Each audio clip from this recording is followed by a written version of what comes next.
Bonsoir à tous, bienvenue à ce flash d'information. Le président du Niger, Mamadou Issoufou, est arrivé ce samedi à Abidjan pour une visite d'amitié et de travail de 24 heures.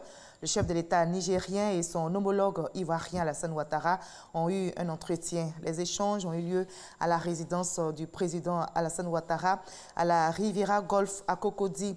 Ils ont évoqué la coopération entre leur pays et les questions régionales et internationales.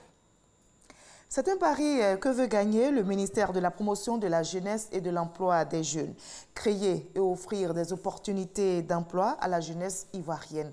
Le ministre Mamadou Touré mise sur la synergie des actions gouvernementales pour atteindre cet objectif qui fait partie du PSGouv, le programme social du gouvernement. Il poursuit donc ses rencontres. La dernière a eu lieu avec le ministère de l'Éducation nationale et celui de la femme, de la famille et de l'enfant. Ahmed Traoré, Ouattaramadou Walter. Le ministère de l'Éducation nationale, de l'enseignement technique et de la formation professionnelle et le ministère de la femme, de la famille et de l'enfant, deux institutions liées aux problématiques de la jeunesse visitées par le ministre Mamadou Touré. Il s'est agi pour le ministre de la Promotion de la Jeunesse et de l'Emploi des Jeunes de présenter à ses collègues le programme social du gouvernement en faveur des jeunes. Le Premier ministre nous a instruit à l'effet de mettre en œuvre un dispositif qui devait permettre donc à près de 200 000 jeunes d'avoir des opportunités de stage, c'est-à-dire 150 000 stagiaires pour valider des diplômes et 54 000 stagiaires donc en stage pré-emploi. Nous avons exploré aussi ensemble l'insertion des jeunes diplômés qui sortent donc des centres de formation professionnelle. Au cours de cette rencontre, les ministres Kandia Kamara et Ramatali Bakayoko se sont engagés à soutenir ces projets du gouvernement en faveur de la jeunesse ivoirienne. Nous sommes très satisfaits de ce que nous venons d'entendre, de tout le dispositif qui est mis en place par le ministre de la Promotion des Jeunes et de l'Emploi des Jeunes, parce que c'est un dispositif concret avec des mesures concrètes qui vont adresser les questions qui se posent à nos jeunes que nous formons. Nous sommes dans l'axe 4.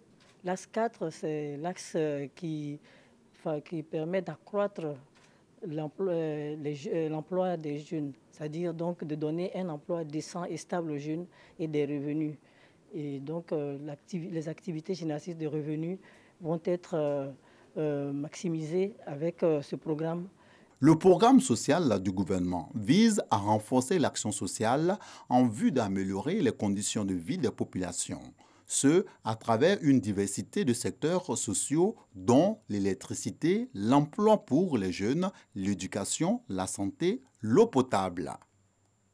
Pour les Nations Unies, le massacre d'Ogossagou perpétré le 23 mars dernier et dans lequel ont péri au moins 156 peuls a été une attaque planifiée, organisée et coordonnée par des hommes armés identifiés comme des chasseurs traditionnels.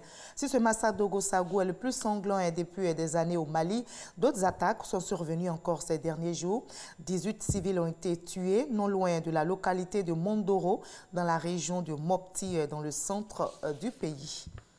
De l'autre côté du globe, aux États-Unis d'Amérique, un Boeing 737 de la compagnie Miami Air International a manqué son atterrissage sur une base navale en Floride et terminé sa course dans un fleuve. Pas de blessés graves selon les autorités militaires de Guantanamo. Notez que l'appareil en provenance de la base américaine de Guantanamo à Cuba avait à son bord 143 passagers, dont 7 membres d'équipage. Tous ont été évacués de l'appareil et pris en charge par les services de secours. La Côte d'Ivoire, notre pays, vient de perdre l'un de ses fils, professeur Lemassou Fofana, a quitté le monde des vivants la nuit dernière des suites d'une maladie. Professeur Lemassou Fofana était cadre du RHDP, PCA de l'Autorité de régulation des télécommunications. Il était archéologue et islamologue, spécialiste du Moyen-Âge africain. Sa disparition est une grande perte pour sa famille politique et biologique.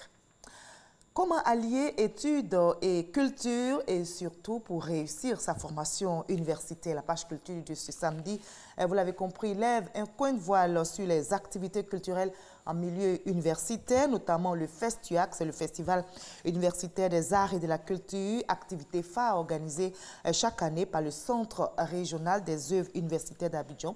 Le CROU d'Abidjan sera donc représenté sur notre plateau de 20h par M. Sanogo Seydou. Il est le sous-directeur chargé des activités sociales, culturelles et sportives et nous dira comment allier études et éducation. On se retrouve à 20h.